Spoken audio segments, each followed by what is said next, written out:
Boa noite, pessoal. Boa noite a todos, né?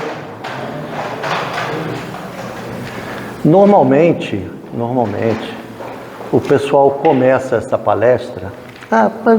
Antes disso, né? Eu já estou começando, hoje eu estou já querendo começar a palestra, então vamos começar. A primeira coisa, todo mundo sabe, o pessoal, tem alguém que tem pela primeira vez na casa, que esteja a primeira vez?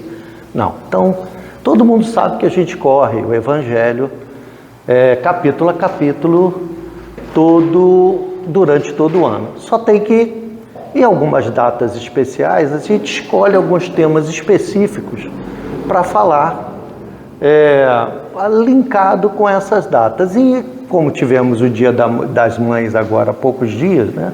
Tivemos o Dia das Mães agora domingo passado, hoje nós vamos falar sobre missão dos pais e responsáveis no mundo de provas e expiações. Normalmente todo mundo começa nessa palestra falando da questão do Livro dos Espíritos 582, que ele diz que é uma missão gravíssima, né, dos pais, essa orientação a seus filhos. Mas eu vou começar ela ao contrário. Nós vamos começar lá do início, tentar montar um raciocínio lógico. Por que é uma missão gravíssima, né, para o espírito encarnado, os pais ou responsáveis, né? Pais responsáveis, amigos próximos, vizinhos próximos, às vezes, também, né? Então eu vou tentar montar isso para que a gente possa entender melhor. Então vamos lá. Vamos começar pelo começo, né? Primeiro, o que é a tríade universal? Alguém sabe, tá? Fora o pessoal que já estuda na casa, qual é a tríade universal?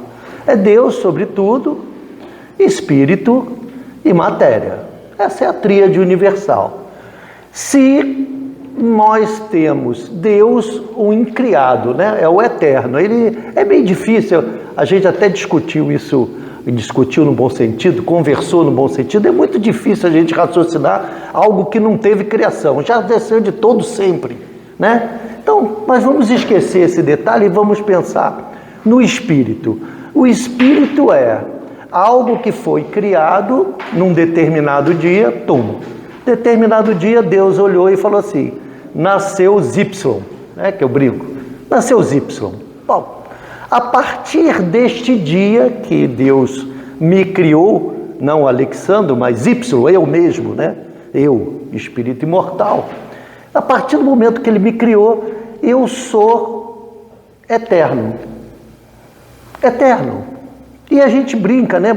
Eu gosto de frisar, muita gente não consegue pegar e entender essa eternidade. Eternidade é um negócio, não tem número, né? É um negócio fantástico. Por quê? Porque mesmo que eu leve uma eternidade para chegar a espírito puro, eu terei outra eternidade sendo espírito puro. Entenderam? Então, assim, é um negócio que assim, não é um número, é um fantástico, a gente para e fala, como é que Deus fez um negócio desse, né? Que cabeça é essa? Causa primária de todas as coisas, inteligência suprema. E dentro desse ideia de espírito imortal, que a gente tem um início, mas não tem fim, nós vamos ter vida pela eternidade. Depois daquele momento lá que Deus fez o Y, né? A partir disso tenho vida pela eternidade. Então eu tenho esse DNA divino. Apesar de eu ter sido criado, e Deus é o incriado, né? Mas nós compartilhamos pelo menos uma origem desse DNA divino. Eu sou algo que viverei para sempre. Eu, espírito imortal, terei vida, como nas palavras de Jesus, terei vida e vida em abundância. Mas a gente tem que entender nisso que existe uma lei que é chamada lei de sociedade, que nos demonstra que os espíritos, encarnados ou não, foram feitos para viver em comunhão com as pessoas que têm o seu mesmo nível. Lógico que no nosso caso, de espíritos ainda muito atrasados, a gente raciocina nessa comunhão como próximo, né? Eu vou ter aqui meu pai, meu filho, meu irmão, meu tio, né? Quando a gente fala de espíritos mais evoluídos, o simples pensamento dele vai se unir a todos os espíritos que tiverem o mesmo grau de entendimento que ele tem. Ficou claro? Então, nós, por mais que avancemos, sempre estaremos, de alguma forma, ligados a essa lei de sociedade. Estaremos sempre em comunhão com aqueles que pensam iguais com a gente. Se isso é verdade, eu vou ter um acompanhamento, né? Eu vou ter um acompanhamento daqueles que me amam e gostam de mim no momento, ou que, por uma questão de falta de conhecimento nosso, nós ainda não gostamos, né? Ainda não temos simpatia por esse elemento. Nós vamos andar com um grupo de pessoas pela eternidade. Só tem que esse grupo aumenta. Quanto mais evoluído eu estou, maior esse grupo de pessoas estarão, ou de seres, né? Colocando na palavra correta, esses seres estarão comigo. Ficou claro? Né? Quanto mais evoluído, em vez de eu ter uma família pequenininha, eu vou ter uma mega família, e quando chegar no nível de espírito puro, eu vou ter uma família chamada humanidades. E olhe o plural, não é humanidade, não é só nesse planetinha aqui não, é humanidades, né?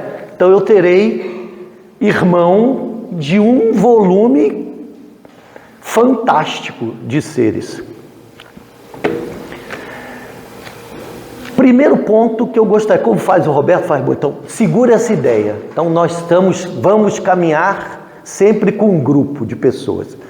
Agora vamos entender o que é mundo de provas e expiações. Mundo de provas e expiações é um mundo onde seres que ainda não se quitaram com a lei, por ignorância, fizeram algumas coisas que os colocaram ao alcance da lei, vêm aqui para que eles possam acertar isso.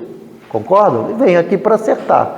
E, em acertando, também fazem demonstração de que estão entendendo as leis de Deus. Então, é expiação e prova. Expiação: vou consertar o que eu, infelizmente, ao longo do tempo, fiz besteira. Prova: após ou concomitantemente a expiar, a acertar o meu problema, eu vou demonstrar a mim mesmo, né, que comecei a entender as leis de Deus. Ficou claro? Mundo de provas e expiações? Tendo isso na mente, a gente começa a pensar: qual é a finalidade da encarnação? Qual a finalidade da encarnação? Evolução. Sim. Deus a impõe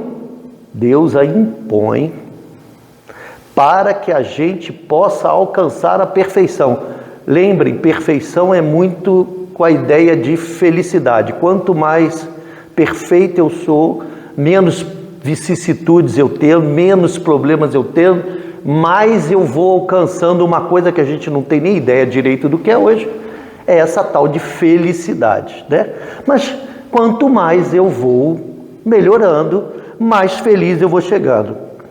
E ainda há uma segunda parte nesta própria pergunta, na lei da Livro dos Espíritos, pergunta 132.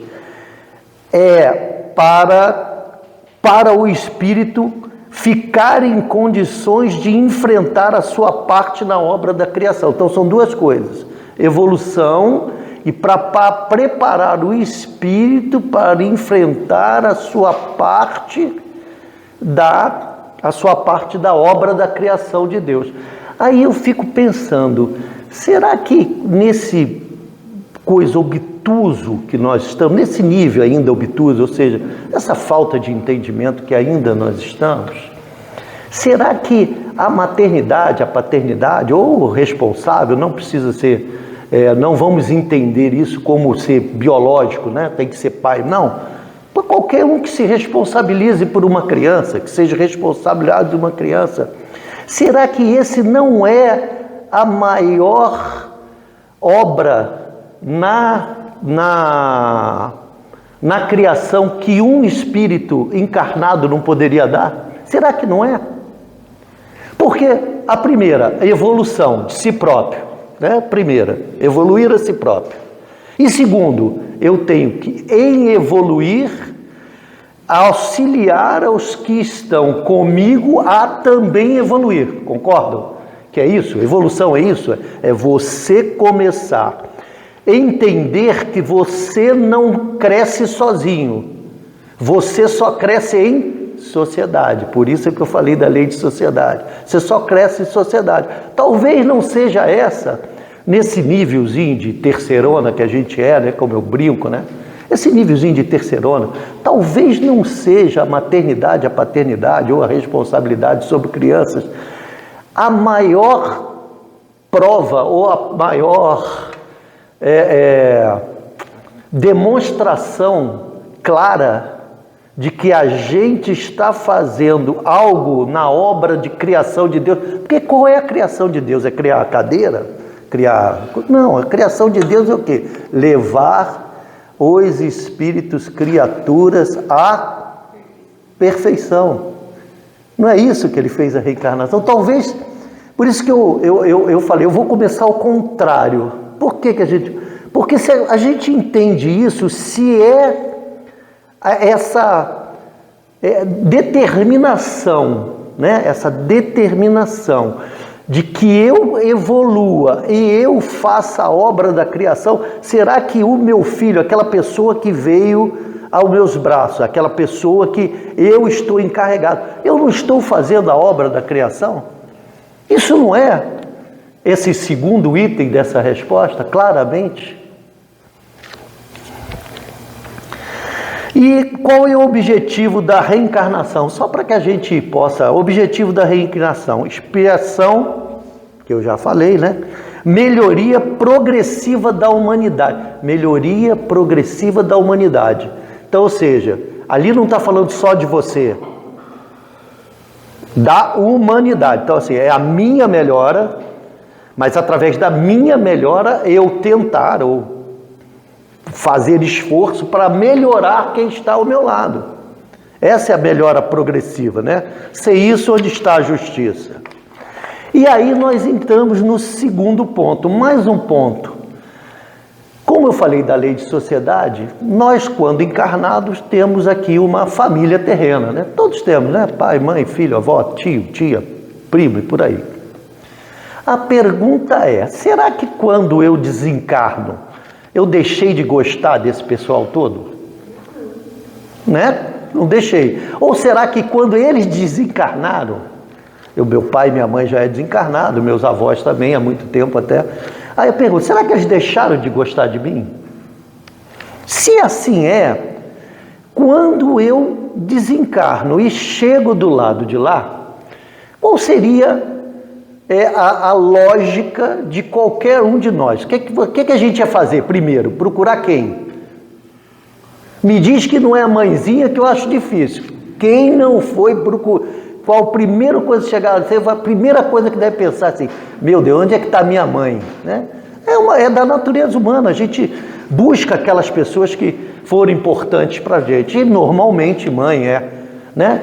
Eu acredito que quem perdeu os seus filhos também, a primeira coisa que vem é para procurar os seus filhos. Mas nós vamos procurar todos aqueles que amamos, temos algum carinho. E aí nós vamos formar uma coisa que é falado no livro também, fala das famílias espirituais, ou seja, não só estarei aqui na carne, mas quando estiver fora dela, formaremos famílias nesse mundo espiritual pela própria lei de sociedade, né?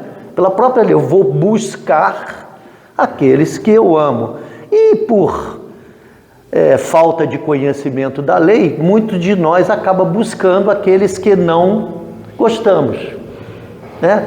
Acabamos criando vínculos com aqueles que a gente deixa de gostar. Eu não vou colocar ódio, que ódio que eu acho aquele ódio mesmo. Agora nós temos, graças a Deus, a humanidade já está um pouquinho diferente. Eu não tenho visto aquele ódio visceral, né? Como o pessoal mais antigo aqui já viu dos seus avós, né? Dos seus pais, seus avós, que era um negócio visceral. Acho que isso, graças a Deus, a humanidade já deu uma melhorada. Mas a gente ainda busca claramente aqueles que a gente não ama.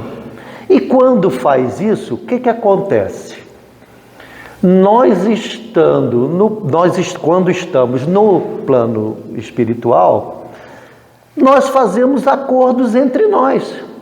Mãe, na próxima, eu venho como a sua mãe, e você vem como meu filho, minha filha. Porque nós temos que acertar alguma coisa. Então, isso é acordos que nós fazemos para que esse grupo familiar, que vai crescer cada vez mais, esse grupo familiar possa crescer junto. E esses papéis dessa novela da vida, né? Que é uma novela que a gente vive, a novela da vida, né? Que a gente vive. Eu venho pai do meu avô e meu tio vem filho de... Porque a gente só muda de papel. Eu não sou pai dos meus filhos. Na verdade, o pai dos meus filhos é Deus. Eu apenas cedi material genético para que eles pudessem vir através de mim, e cabe a quem buscar dar a eles uma noção clara do bem e do mal, do que é certo e do que é errado. Cabe a quem? Corresponsáveis, né? O problema é que ultimamente, até deixando isso bem claro, ultimamente nós esquecemos disso, pela busca do dinheiro, pela falta de tempo, às vezes, muito clara. Até entendo, porque realmente a vida está custando caro, como diz assim, a vida está custando caro. Mas muita gente abre mão dessa educação, e educação no sentido claro. Escola instrui, ela aumenta a capacidade mental de uma pessoa através de treinamento e de conhecimento. Mas valores, o bem e o mal, o certo, o errado, só quem faz é a família. Só quem faz é a família. E é isso que ultimamente a nossa sociedade em geral tem esquecido. Tem delegado à escola, a babá, a cuidadora, né? A cuidadora, essa ideia de que os valores que ela deu, que essa pessoa deu, que podem não ser os seus, podem ser até melhores. Ninguém está falando, ninguém sabe, ninguém está aqui julgando ninguém. Mas estamos abrindo mão de dar os nossos próprios valores às novas gerações, né? Com essa mudança de papéis, nós temos que entender que ao longo do tempo, se não fizermos o nosso papel direito de pais, um dia poderemos estar na posição de filho daquele que já fomos pais e não fizemos a coisa certa. Como ficar chateado com o outro, já que quando foi a nossa vez nós não o fizemos? como ficar aborrecido, né? Quantos pais que ao longo da existência você nota que ele não tem carinho pelos filhos? Quantos filhos notam que não tem carinho pelos pais? Mas quase com certeza, mas impossível dar certeza, quase com certeza esses dois espíritos já vieram em várias posições diferentes. E se vieram agora nessa posição é porque eles necessitam, através do amor, né, através da compreensão, burilar justamente isso, né? E outra coisa que muita gente fala, principalmente, meus filhos foram mestres de fazer isso quando era garoto. Eu não pedi para nascer, pedi para nascer. Geralmente a criança, quando começa a entrar, ela joga logo essa em cima do pai, né? Pai, não pedi para nascer, porque, pelo contrário, como nós vivemos em famílias espirituais, lá do outro lado, e somos seres gregários, quer dizer, vivemos com grupos e buscamos evoluir juntos, nós não pedimos, não, imploramos, pedimos pelo amor de Deus, deixa ser eu dessa vez, deixa ser eu, né? Você já foi, agora é minha vez, deixa ser eu, uai. Né? Como diz o pessoal mineirinho, deixa ser eu, uai. Por quê? Porque é necessário que a gente viva diversos papéis entre nós para que a gente possa realmente conhecer. Não a figura da Elaine, por exemplo, a Elaine conheceu o Alexandre, mas é os Y conhecendo o Y, né? Já que Y e Y devem ter vindo diversas encarnações juntos. E qual é o nosso erro? Está bem claro, né? Que quando os pais observam alguma coisa dos filhos de ruim e não buscam modificar essas pendências, esse pendão, essa forma que essa criança já de cara, desde criança, apresenta, se os pais não fazem isso, o que é que eles estão fazendo de errado? Não só com aquele espírito, mas eles também, volto a dizer, lembra da família. A família toda está chateada, aquela família, poxa, você foi para lá, poxa, eu e você, a gente veio como irmão, a gente veio para se acertar, a família ficou lá torcendo para a gente se acertar e água, não deu. Não é uma coisa só de uma pessoa para outra, expanda um pouquinho isso, expanda um pouquinho esse pensamento, é de um grupo familiar que a gente está tentando crescer juntos, né? Se a gente não arranca esses malpendores, né? E a verdade é que criar filho não tem coisa pior, mais difícil. Alguém conhece coisa mais difícil de criar do que criar filho? Eu sinceramente, não conheço. Você nunca sabe se está certo ou errado e se você faz o melhor que você pode. Apesar de, hoje, se a gente parar aí direitinho e pensar nas coisas erradas que eu fiz, 90% delas estão ligados naquela frase que Jesus colocou, porque sabia que a gente era miolinho, né? Sabia que a gente não tinha muito conhecimento, nem lá naquela época, lá, nem aqui, que é: ama o Pai sobre todas as coisas e ama ao próximo como ama a ti mesmo. Que eu botei esse ama que não está na frase. Então ele fala de 3 amor: ao Pai, a si e ao próximo. 90% do que eu errei foi quando eu não consegui demonstrar isso de alguma forma para os meus filhos. 90%. E se há alguma coisa que uma pessoa com mais tempo de vida, né? Não experiência, porque experiência não é verdade, mas tempo de vida, pode dizer que na medida em que você começa a entender essa verdade que Você só consegue ser feliz quando você começa a entender o outro, e estou falando até dos seus próprios filhos, porque muita gente acha que filho como é que chama? É prolongamento da gente. Ele tem que pensar a mesma coisa, sentir a mesma coisa, fazer a mesma coisa.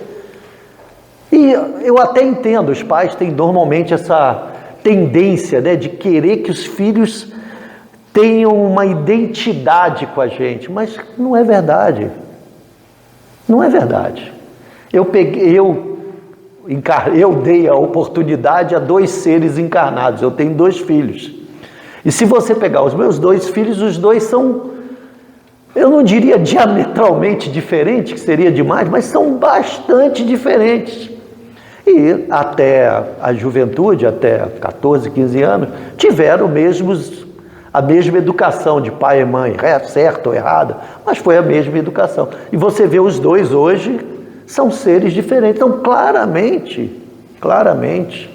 só nos cabe isso, dar o melhor exemplo possível. E outra coisa, muito também comum nos pais, né? Faz o que eu estou mandando. Ou pior, não faz o que eu faço. Né? Não faz o que eu faço. Eu vou dar um exemplo pessoal, né? Eu fumava muito. Um dia eu peguei meu filho com um negocinho de papel, fingindo que estava fumando. Aquilo doeu no coração, doeu. Porque eu sabia que aquilo fazia mal, sabia tudo. Mas jamais pensei que aquele exemplo dele me ver fumar seria tão prejudicial para a personalidade dele. Juro para você, nunca passou. Só quando eu vi a cena, que eu olhei, que eu falei, meu Deus do céu, é isso que eu estou passando? É isso que eu desejo para os meus filhos? Essa servidão ao cigarro? Que era uma servidão, como qualquer outro vício, essa servidão. Quando a gente entender que o que ensina um outro ser humano realmente, principalmente de ter idade, é os seus atos. Não faça isso, eu não faço isso. Como eu não faço isso, eu acho que ninguém deveria fazê-lo. É essa a diferença. Eu não faço, eu não me permito ter essa atitude. E aí a criança, normalmente, quando vê, fala assim, meu pai não só fala, mas faz. E aí, realmente, a gente muda. Mas a importância dos filhos, né? Não é só ensiná-los, a gente aprende com eles também. Sim, é de 2 mãos, é uma via de 2 mãos, é o que eu falo para você, sem dúvida nenhuma.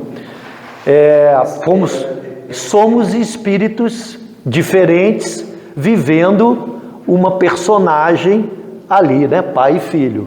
Mas, com certeza, temos entre nós diferentes ideias. Quantas ideias que os meus filhos me deram, que a mim não era do meu âmbito de ideias. Você para e fala assim, não é que o moleque está certo? Não é que ele está certo? Isso, então, é uma via de 2 mãos. É uma via de 2 mãos. A questão 582, que é ao final, ela deixa bem claro, vocês vão me perdoar ler, porque eu acho bem assim, né? Então vamos rememorar. Espíritos imortais, somos todos. Estamos numa fase bem rasteira ainda, né? Somos da 3ª classe de espíritos, ainda gostamos mais do mal do que do bem, por aí vai, né? Mas vivemos gregários através de seres que amamos e às vezes que não amamos tanto. E essas pessoas vivem num conjunto chamado família espiritual. Essa família, ela tem toda uma série de situações para acertar entre si, né? Consigo mesmo e com aquele grupo, e entre eles fazem acordos. Na próxima, né, esse dia, na próxima eu vou vir marido e mulher. Me espera, né? Vir marido. Por que a gente faz isso? Porque eu e Cidinha temos alguma coisa para acertar nessa situação. Então, como nós vivemos gregários, entre nós, temos responsabilidades e fazemos promessas entre nós, quando quebramos essa promessa, não é gravíssimo esse erro?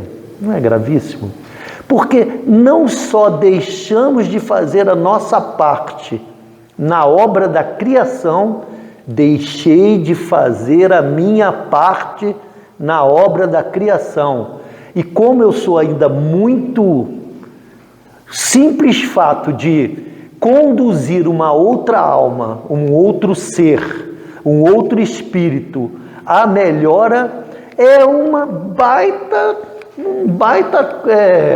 trabalho, é uma baita obrigação, e é uma coisa que cai entre nós. Todo mundo sabe, não é fácil, é difícil, mas quão é gratificante quando você olha para um filho e diz assim: poxa, esse bicho está no caminho certo, ó, tá? O bicho está no caminho certo, né? Como é gratificante. E é difícil, porque a gente, ao longo do processo, a gente nunca sabe direitinho como é. Então vamos lá. Livro dos Espíritos, questão 582. Pode-se considerar como missão paternidade? É sem contestação possível uma verdadeira missão. Por que é uma missão? Porque nós temos que fazer a nossa parte na obra da criação, ao ajudar esse irmão, e temos que para isso nós temos que nos melhorar. Para isso eu tenho que ser melhor, para poder levar aquele irmão ao melhor. Essa é a verdade, né? E ao mesmo tempo, gravíssimo dever. Por que gravíssimo dever? Porque eu e a Cidinha, a gente conversou, a gente acertou. Olha, Cidinha, próximo a gente vem, né? Então, nós acertamos uma série, esse grupo familiar acertou uma série de coisas para que eu e Cida, né, eu e Cidinha, como eu gosto de chamar, eu e Cidinha, venhamos como marido e mulher na próxima. Tem um grupo empenhado nisso, não é uma pessoa, há um grupo familiar empenhado nisso. Não é um dever gravíssimo, porque deste meu matrimônio com a Cidinha, né, vão nascer filhos que também estão envolvidos nisso. O dever é gravíssimo, né? E que envolve mais do que o pensa o homem. Foi essa frase que me veio, que eu resolvi vir trazer tudo do início, para que a gente entender por que envolve mais do que pensa o homem. Por causa disso, é um âmbito muito maior do que a gente, quando lê a pergunta e a resposta, consegue apreender. É uma coisa muito maior. É a sua responsabilidade quanto ao futuro. Deus colocou o filho sob a tutela dos pais, a fim de que esses o dirijam pela senda do bem, e lhes facilitou a tarefa, dando àquele uma organização débil e delicada, que o torna propício a todas as impressões. Já imaginou você ter aquele primo mala? Você foi lá para o banco de prisão, ele volta com teu filho. Aí ele já nasce falando assim: como é que é? Não sei o quê. Então Deus, da sua imensa sabedoria, bota uma coisinha fofinha, né, que chora por tudo, né, que você é elevado a gostar, mesmo por mais que você... É uma coisa bonitinha, uma criança... Quem não olhou já para a coisa de uma criança não ficou assim elevado? Deus, na sua sabedoria, já botou ali naquela forma linda, maravilhosa, para que a gente pudesse ir nessa direção. E com uma vantagem: como ele passa muito tempo sem conseguir acessar o que ele realmente é, aquela criança, durante um bom tempo, os seus exemplos, aquilo que eu falei, os teus exemplos, vão moldar a personalidade dele. Até que um dia ele vai tomar a si, ele vai reacender a si a essa personalidade, e ele vai ter a personalidade dele e os exemplos que você deu. E deste entrechoque ou não, né? Pode ser que não seja, deste entrechoque ou não, vai surgir um novo adulto. Vai surgir um novo adulto. E é isso que é o dever, gravíssimo, né? Muitos há, no entanto, que mais cuidam de aprumar as árvores do seu jardim e de fazê-lo dar bons frutos em abundância, do que formar o caráter do seu filho. E aí, lógico que aqui é uma imagem poética, né? 1856 está falando dos jardins, do poema, que geralmente as árvores têm que ter um tutor, né? Geralmente a árvore tem que ter um tutor. É uma linguagem poética. Mas se a gente raciocinar isso hoje, quanta gente delega não a sua família, a outras pessoas, a obrigação de dar valores para essa criança? Quantos? Tudo bem, eu entendo, a sobrevivência é pesada, eu entendo, a sobrevivência é complicado, a gente tem que sobreviver, todo mundo quer dar a melhor condição. A pergunta é, a que ponto é essa melhor condição ao ponto de você abrir mão desse dever gravíssimo e dessa bênção clara que é fazer a sua parte na obra da criação, abrindo mão disso tudo e entregando para outras pessoas. Aonde é esse ponto? Aonde é esse ponto? Acho que só cada um pode responder de per si. Eu não tenho nem sabedoria, nem conhecimento suficiente para dizer que o ponto é aqui ou o ponto é lá. Para mim, não, eu realmente não tenho. Mas eu acho que cada um tem que começar a pensar isso para si próprio. Pesar para si próprio. Aonde está esse ponto? Né? Se este vier, agora começa a ficar pesado, se este vier a sucumbir por culpa deles, suportarão os desgostos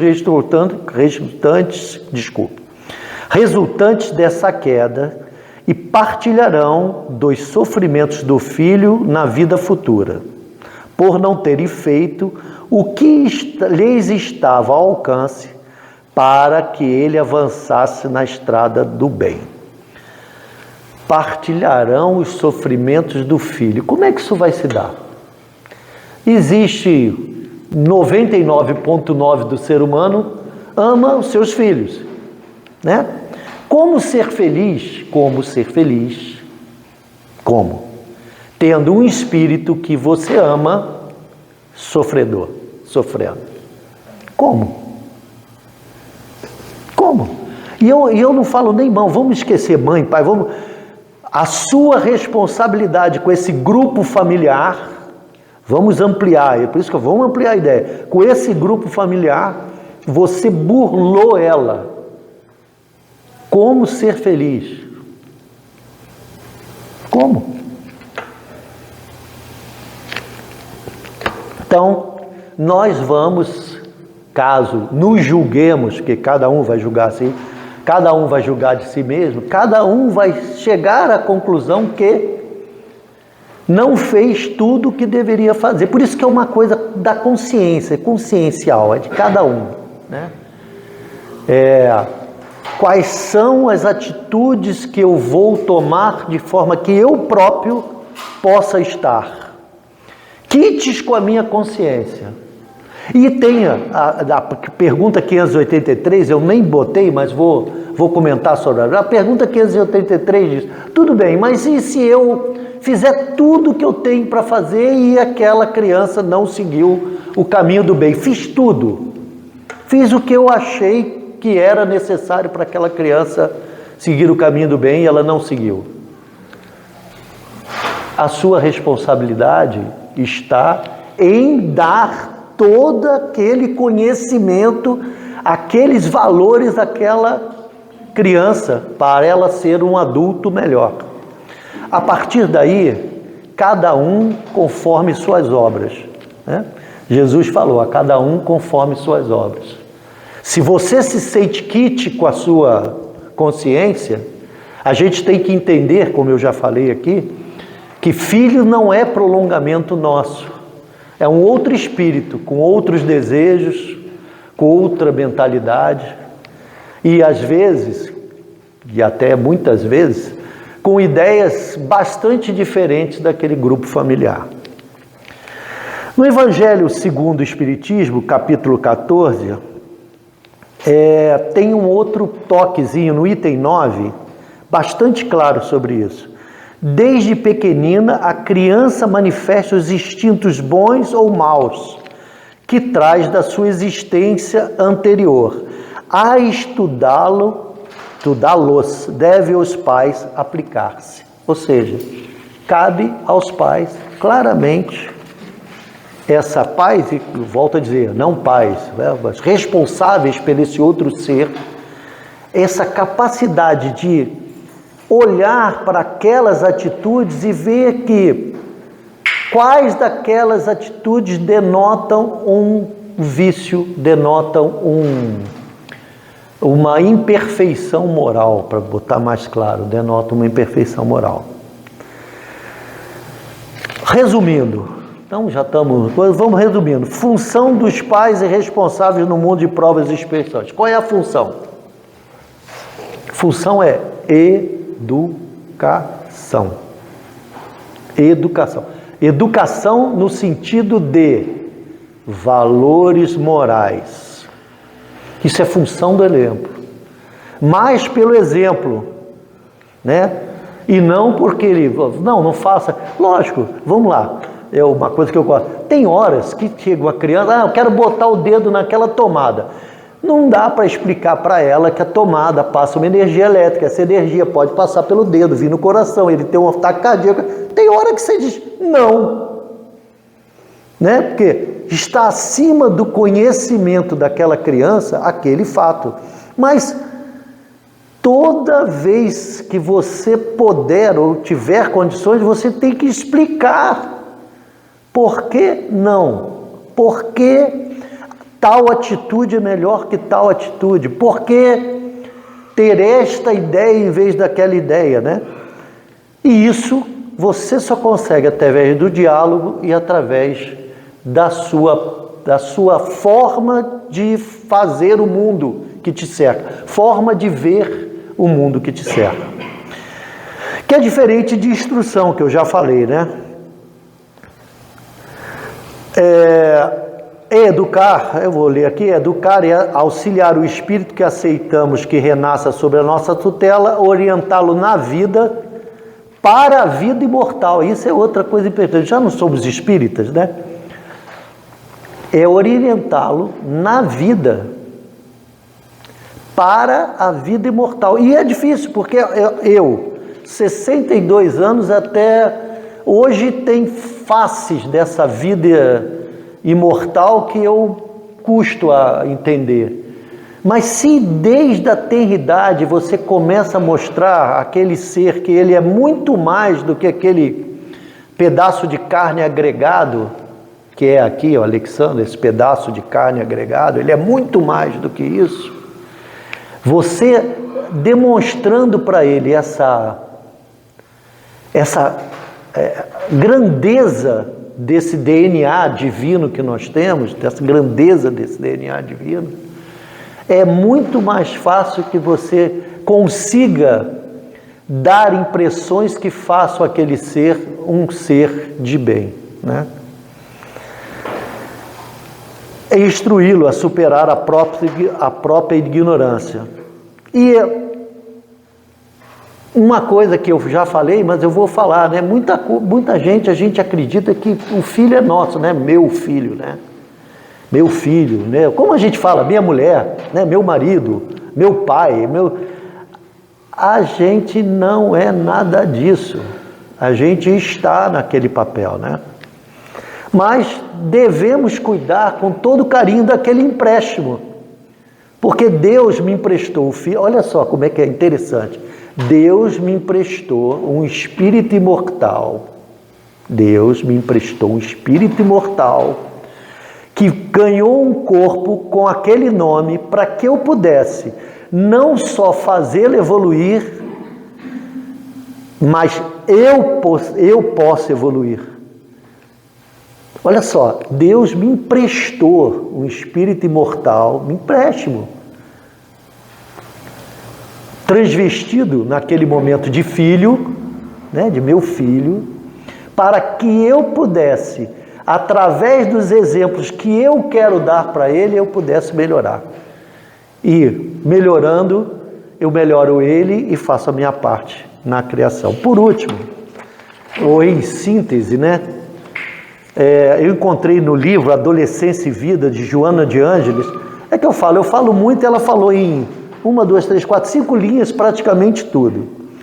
A família, desse modo, é o laboratório moral para as experiências da evolução, que caldeia, ou seja, que tira a impureza. Caldear é tirar as impurezas, né? Caldeia os sentimentos e trabalha as emoções, proporcionando oportunidade de equilíbrio, desde que o amor seja aceito como o grande equacionador dos desafios e das dificuldades. Então, voltamos ao ponto, ao amor, desde que aprendamos a amar todos aqueles que nos cercam. E pela atenção, obrigado.